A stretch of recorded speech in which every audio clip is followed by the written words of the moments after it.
You're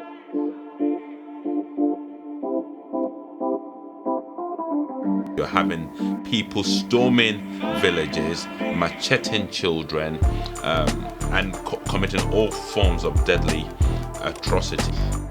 Silence here, silence everywhere. It's like the crisis does not exist. We can clearly see targeted attacks at Christian communities.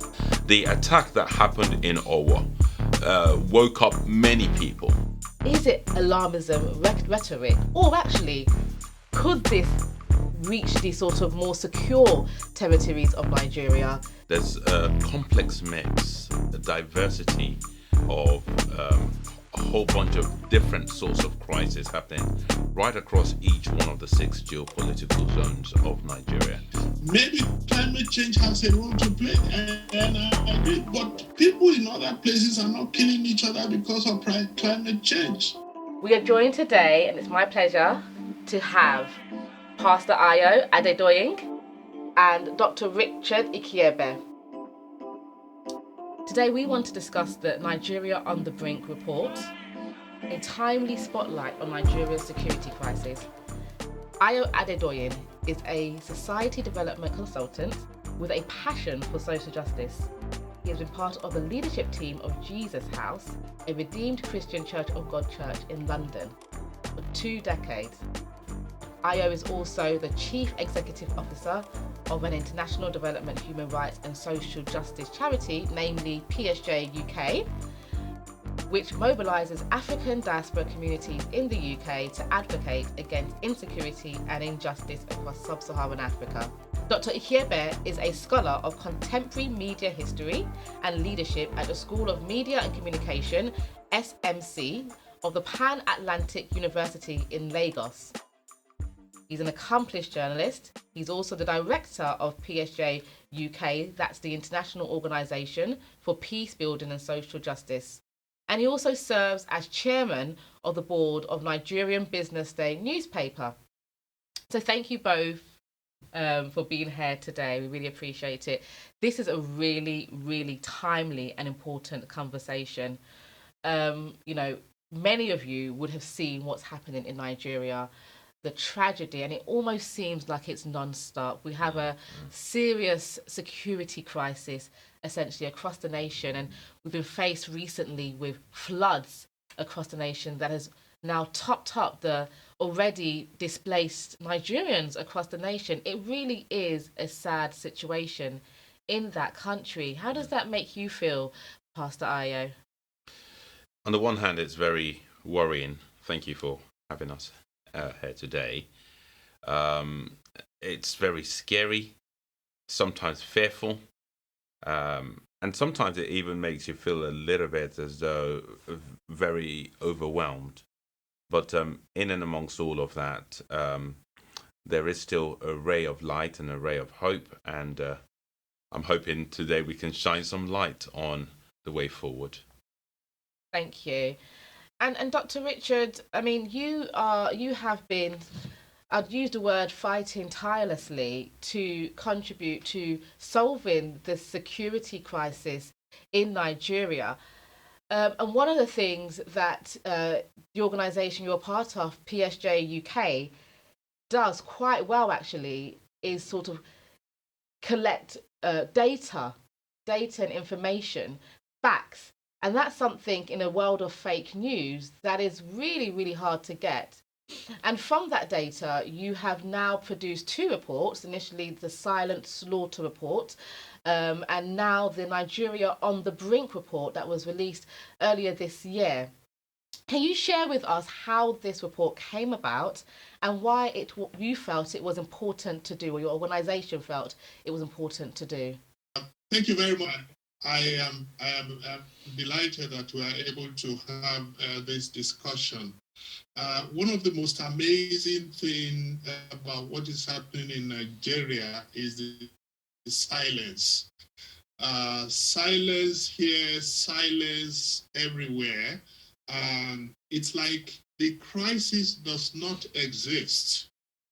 And 3-4 years ago, when we started on this journey to try and explain what is happening in Nigeria to people, one of the recurring questions was, where is the evidence? And so we realized that we needed to put a body of intelligence together so that we can use it to demonstrate the fact that these things are really going on.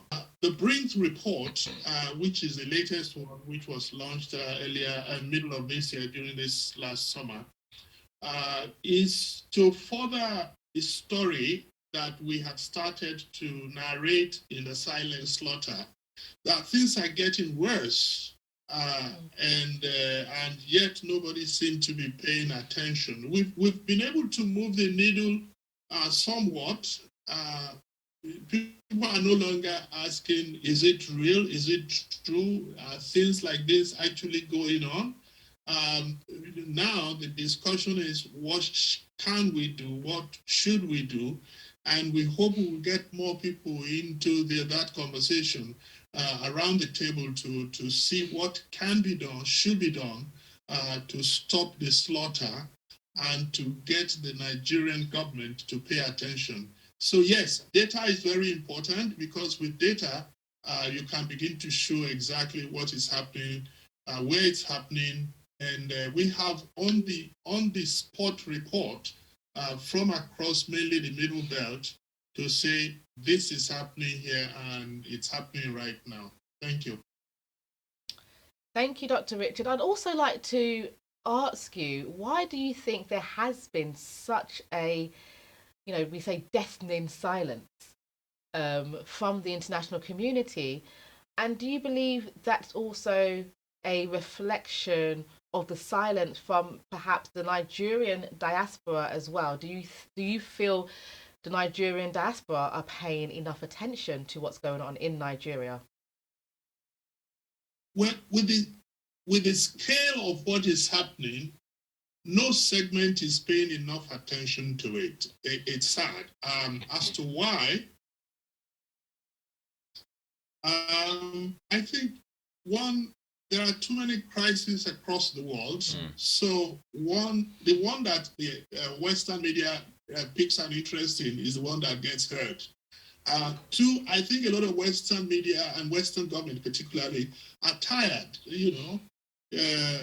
Nigeria is a far-flung area in their memory, their mind, and it's in Africa. If it's happening in Africa, okay, what else do you expect from Africa if not crisis? So it's basically just dismissed. Crisis in Africa has become normalized, and nobody is really taking, okay, is it Africa? They're killing each other again? Okay, fine, bye. So it's just basically dismissed. Yeah. I think Western government would rather not touch it, because they know that once they start, they can't stop. And they've been burnt in many places. Afghanistan is one of them. They don't want to get involved in a crisis that once they get involved, they can't solve it to a conclusion, and they will be chased out of the place with their tail behind their backs and all that. So I think these are some of the reasons. Thank you, Dr. Ikebe. Pastor Aya, can you just help shed a light on actually what is the extent of what is happening in Nigeria? Who is being killed? Who are the victims? What are the numbers? What are the things that our audience needs to know so they can begin to, if not already, become sensitized to the plight of those that are falling victim to the insecurity crisis in Nigeria? Yeah, I mean, just picking up from what Dr. Richard started off with, there's a complex mix, a diversity of a whole bunch of different sorts of crises happening right across each one of the 6 geopolitical zones of Nigeria. In the northeast, there is a jihadist-fueled obvious activity that's going on in that space. There is other forms of terror activity from other groups. You've got ISWAP, you've got Boko Haram, you've got Ansaru, and even several others operating in different ways but in all instances, they're all committing terror. They're attacking people, they're attacking communities, they're taking over local governments, they are preventing people from going to the farms or taxing people to go to their farms, which is bringing forward food insecurity, possible famine. There's all sorts of things going on. In the central parts of Nigeria, there's lots of targeted attacks on communities. The people would sometimes refer to it as some form of a clash between some nomadic herders and the settled farming communities. But the reality on the ground is actually much different from that. You're having people storming villages, macheting children, and committing all forms of deadly atrocities. And it is spreading. And even into the southwest part of the nation, where that was a very rare thing or almost unheard of in the past, we had the incident of worshippers in a church in Owo on a Sunday morning being gunned down, including children. So you've got a whole cocktail mix of deadly attacks, insecurity, killings, maimings, kidnappings, and that's just the top of it. Would you say this is part of this security crisis is religiously motivated? If so, if not, why? What are your thoughts around who the targets are?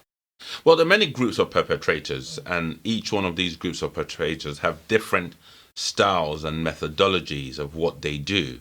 And it is true that there are religious communities of the Muslim faith that do get attacked as well. And this is primarily in instances where the extremist interpretation, extremist parts of Islam are not being subscribed to. So the extremists are quite happy to target Christians, people of no faith at all, or indeed people of the same faith who do not subscribe to their extremist views. But I say this, in and amongst the variety of different things that are going on in Nigeria, we can clearly see targeted attacks at Christian communities. The attack that happened in Owo woke up many people. But what happened in Owo had been happening all over the Middle Belt for ages. And that's why we got herds of people in displaced camps in southern Kaduna, in Benue, in various other parts, because one strain, at least, of all of this complex mix is an attack on Christian and Christian communities. Okay, and you also mentioned that the attacks are moving. They're moving down south. I'm going to come over back to you, Dr. Ikebe, just to that point. Now, I'm taking this as a sort of an extract from the On the Brink report. It says ISWAP is believed to have recruited as many as 5,000 militants into its ranks. Many of the audience watching today will be quite familiar with Boko Haram. So just to kind of put this into perspective, Boko Haram are estimated to have only, I say only in relative to ISWAP's activities, they have recruited 2,000. So ISWAP, who are relatively a sort of new, what I say, more recent terrorist organisation, have recruited 5,000 militants. How serious should Nigeria and the international community take the sort of the idea that these terrorist activities, the banditry, is coming down south? Is it, I mean, many people have used the word alarmism. Is it alarmism rhetoric? Or actually, could this reach the sort of more secure territories of Nigeria, you know, southeast, south-south? Could it reach those areas? Or are we sort of raising an alarm that just doesn't exist? How would you respond to that? Well, thank you again. Many times we've been accused of being alarmists for this, for what is happening in Nigeria. But first of all, let me just go back to the nature of the attackers and to go. They are all related to extreme jihadist ideologues. These are people who believe in a particular strain of Islam, and all the names, particularly in the Northeast, North Central, and Northwest, most of the people who are carrying out, not most, all the people who are carrying out the organized attacks, and now they have moved to the Southwest and also playing some part in the Southeast. But it's also important to note that there are some groups in the Southeast that are agitating, and then there are some groups in the Delta area who, for some other reasons, are also agitating for resource control.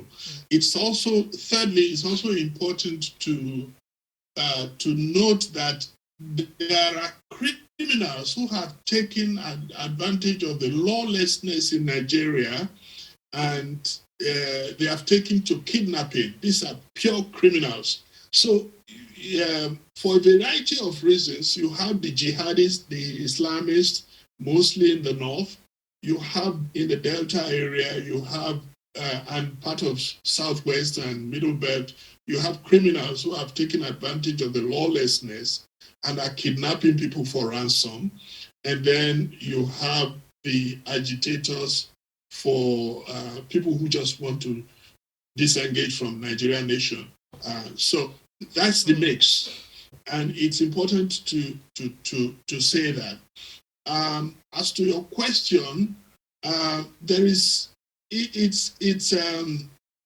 very difficult to put a finger on why, other than what the people themselves tell us. But what is more amazing, and which is frightening to me, is that you can have a nation where there is a blanket, of evil, of atrocities.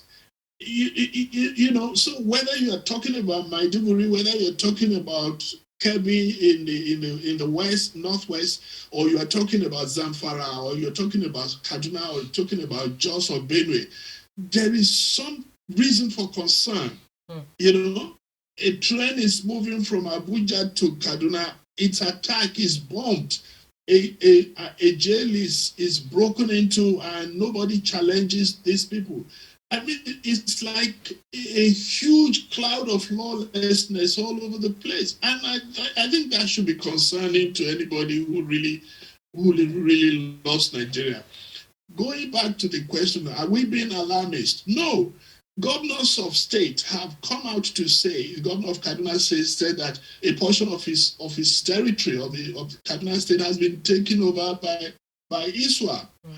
The attack in Ondo State, where the church was attacked, was by ISWAP. ISWAP is a variant of ISIS, which everybody in the West knows. The governor of Niger State said a portion of his territory has been taken over by the same Ansaru. I think that was Ansaru. Kaduna is also part Ansaru, parts of. So when officials of state are coming out to say that they no longer have control over what is happening in their territory, you cannot say to somebody like us that we're being alarmist. What we were trying to stop 2-3 years ago is what is happening now. So it's not a question of being alarmist. It's a question of saying we love Nigeria. We want this to stop so people can go to the farm and not be dependent, so that our children don't have to flee the country looking for somewhere else to go. And that's a point. There are consequences for this. Sorry to interrupt you, Dr. Ike, but that's a point that I want to kind of hone in on. It feels sometimes like an endless cycle.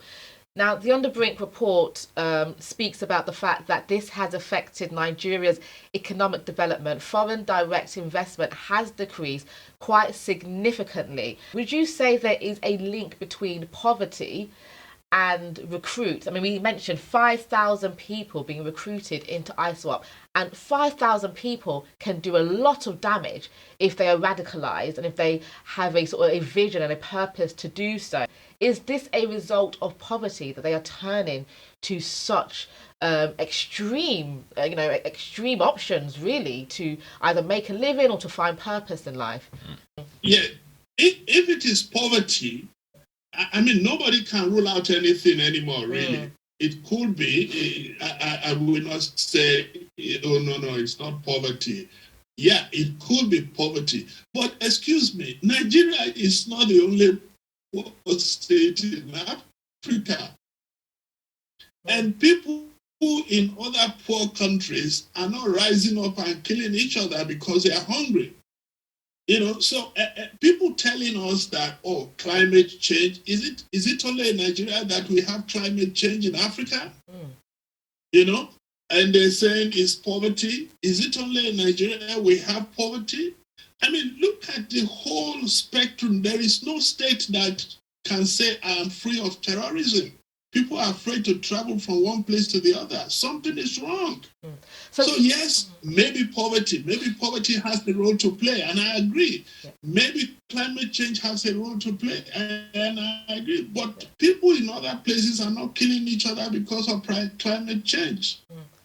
So we have to search deeper. We have to face the fact that, one, we have a government that has failed or complicit. Because a government's first responsibility is to make sure that the people within its borders are safe. Yeah.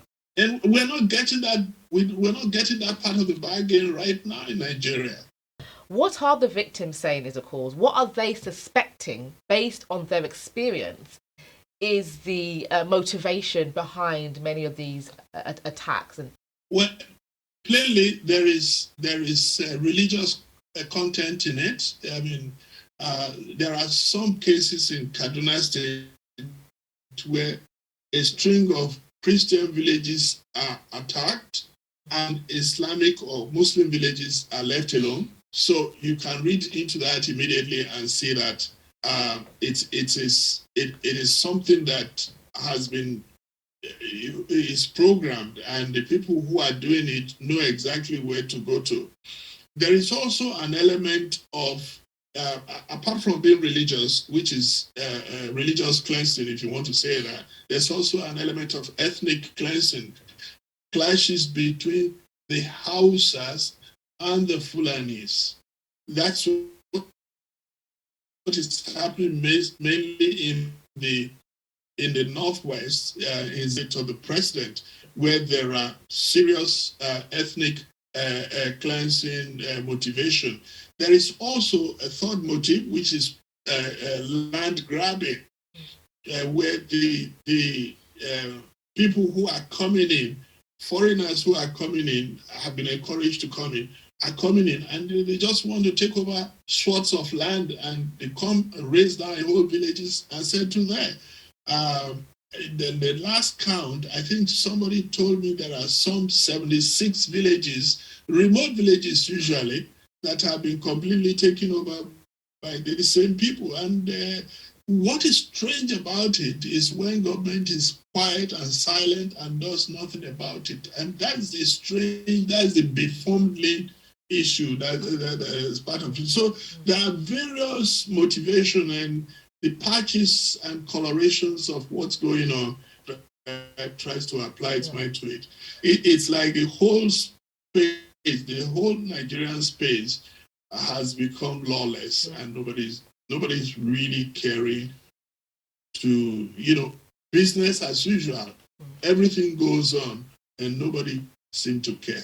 Thank you so much, Dr. Richard Ikiebe. That's been very insightful. I know you have to leave us now, so we will let you go. But thank you for shedding the light on what's going on in Nigeria, and we'll continue the program on the other side. All the best. Speak soon. Thank you very much. You're welcome. Thank you. I really appreciate this. I wish you guys the best. Thank you. Thank you. So now we're going to go over to a segment where we take a focus on the victims of Nigeria's security issues. We are going to hear from a young lady who lost several of her family members in a horrific attack by terrorists in her community. Just a warning that some of you viewers may find this story quite distressing. On the 27th September 2018, Blessing Kogi and members of her family didn't expect the uninvited visitors that invaded their home and mutilated them. The incident that happened to me was on the 27th September 2018, around 7 p.m. in the evening. At 7 p.m. that day, 12 members of my family were together at home having a meal when the Fulani terrorists entered our house. They said nothing to us, no question. They just started shooting everybody in the room. I had no idea how I fell off the chair I was sitting on. I laid on the floor motionless. At first, they assumed that I was dead, but just to make sure, they came to where I was and shot me twice, on my neck and my shoulder. I instantly lost consciousness. When I opened my eyes, I saw blood everywhere. I didn't see the terrorists, but I could hear them outside. I managed to crawl under the bed. Suddenly, they came back in, checked if anybody was still breathing. If they see any kind of movement, they will shoot the person again. I was already hidden, looking at them. They don't know that someone that was shot was hiding somewhere. When they finally left, people came in and rushed me to the hospital. Blessing lost most of her family members that day. She is traumatized and hardly able to sleep.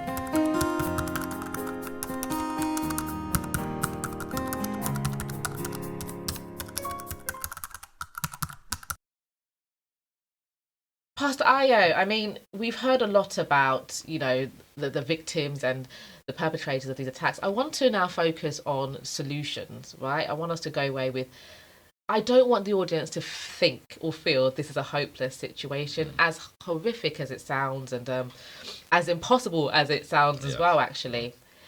In the On the Brink report, it says that increased coordination between extremist groups in the region affiliated to Islamic State, so that is ISWAP, threatens to expand the significant portions of territory that are currently ungoverned. And this can provide space for terrorist groups to prepare and launch attacks against African and European targets. How significant is this finding in your report for the international community?